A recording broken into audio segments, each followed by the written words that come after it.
առաջացնելու։ Սա շատ կարևոր հանգամանք է եւ այս համագործակցությունը վկայությունն է այն բանի, որ այն ինչ մենք նախատեսում ենք պետական բյուջեի մասին օրենքով եւ դրա շրջանակում, դա գտնվում է մեր ֆինանսական կայունության եւ կանխատեսելիության շրջանակում։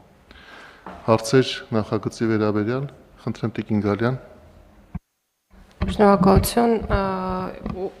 պարոն փոխվարչապետ, հարգելի գործընկերներ, ուղղակի կցանկանայի առիթն օգտագործել ու խոսել նոր լուծումների մասին իրավաբանական անձանց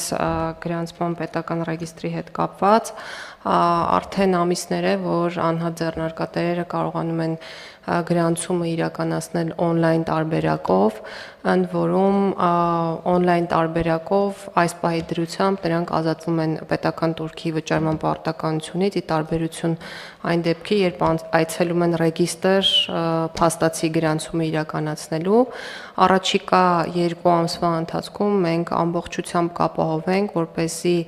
այլ կազմակերպարիրավական ձև ունեցող իրավաբանական անձանց գրանցումը եւս լինի on-line հարթակի միջոցով, սահմանափակ պատասխանատվությամբ ընկերությունների մասին է խոսքը, համատիրությունների մասին է խոսքը եւ նաեւ այլ կազմակերպարիրավական տեսք ունեցող անձանց մասին է խոսքը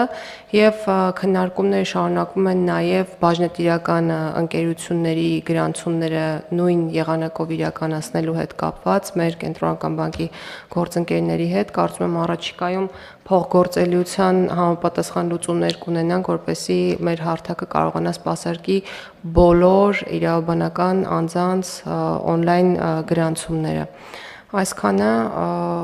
խոսքը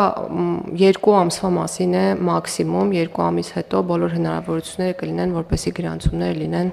on-line հարթակի միջոցով։ Շնորհակալություն Տիկին Գալյան, այլ դիտարկումներ, պարոն Պապոյան։ Շնորհակալություն, պարոն փոխվարչապետ, հարգելի